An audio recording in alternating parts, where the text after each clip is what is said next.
Hello friend, চলে আসলাম নতুন একটা রেসিপি নিয়ে। তো মাই ডিফারেন্ট রেসিপিতে সবাইকে স্বাগত। তো আজকে আমি রান্না করে দেখাচ্ছি রুই মাছ দই দিয়ে, কচুর মুখি দিয়ে। তো মাছটা প্রথমে রুই মাছ ভেজে নিচ্ছি। প্রথমে ভেজে নিলাম এক পাশটা, আর এক পাশটা উল্টে টুলটে কড়া করে মাছটাকে ভেজে নিচ্ছি। তারপরে পেটিটা ভেজে নিচ্ছি। তো পেটিটা ভাজা হওয়ার পরে আমি একটা ফ্রাই প্যানে জল বসিয়ে দিচ্ছি। ফ্রাই প্যানটা নিলাম, তো মাপ মতন আমি কিছু জল দিয়ে দিচ্ছি। জলটা হালকা গরম হলে পরে আমি এখানে কচুর মুখিটা কেটে রেখেছি, তার মধ্যে 2-3টা আলু দিয়ে দিয়েছি। এখানে মাছটা ভেজে রেখেছি। তো হালকা জলটা গরম হওয়ার পরে দিয়ে দিলাম 4-5টা কাঁচা লঙ্কা। তারপরে কচুর মুখি আর আলুটা আমি ভালো করে কেটে ধুয়ে রেখেছি, সেটাও দিয়ে দিলাম। পাশে এখানে আমি দই নিয়েছি। তো দইটাকে আমি হাত দিয়ে করছি।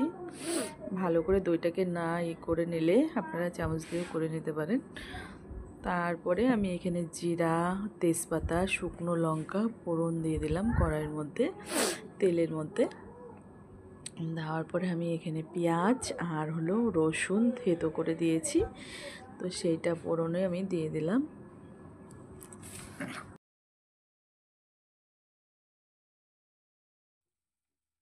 পেঁয়াজটা হালকা ভেজে নেওয়ার পরে দিয়ে দিচ্ছি হলুদের গুঁড়ো। তারপরে দিলাম স্বাদ অনুযায়ী লবণ। সিদ্ধ করার জন্য আমি লবণ দিয়েছিলাম, তারপরে আমি আবার হালকা লবণ দিয়ে দিলাম 1/2 চামচ মতন। তো ধনিয়ার গুঁড়ো, জিরার গুঁড়ো, লঙ্কার গুঁড়ো সব দিয়ে ভালো করে মশলাটাকে পেঁয়াজটাকে কষিয়ে নেব। তো কষিয়ে নেওয়া প্রায় হয়ে গেছে, দেখতেই পাচ্ছেন। তারপরে আমি দইটাকে ফেটে রেখেছি, সেই দইটা আমি এর মধ্যে ঢেলে দিলাম।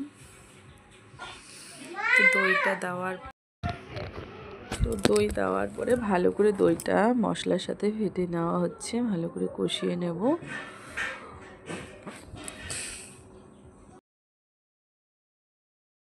দইয়ের থেকে জল ছেড়ে দিয়েছে কিছুটা, তো ভালো করে কষিয়ে নেওয়া হলো। তারপরে কচুর মুখে আলুটা সিদ্ধ করে রেখেছিলাম, সেটাও দিলাম। এভাবে একবার আপনারা খেয়ে দেখবেন, ট্রাই করবেন, খুবই ভালো লাগে দই দিয়ে মাছের এইটা। আলুটাকে না ভেজে সিদ্ধ করে কচুর মুখিটা, তো এভাবে রান্না করে দেখবেন, খুবই খেতে অসাধারণ হয়। তারপরে যে কচুর মুখি আলুটা সিদ্ধ করা জলটা ছিল, সেই জলটা এর মধ্যে দিয়ে দিলাম ঝোলের জন্য। তো এরপরে ঝোলটা ফুটবে 5 মিনিটের মতন, ফুটে গেছে। তো এই ফোটানোর পরে 5-10 মিনিট, 5 মিনিটই ফুটিয়ে নিয়েছি। তো ফুটিয়ে নেওয়ার পরে এবার আমি মাছটা একটা একটা করে মাছ ছেড়ে দেব। তো রেসিপিটা কেমন লাগলো অবশ্যই ভালো লাগলে লাইক, কমেন্ট, শেয়ার করবেন, সাবস্ক্রাইব করবেন। মাছের ঝোল, রুই মাছের ঝোল রেডি হয়ে গেছে।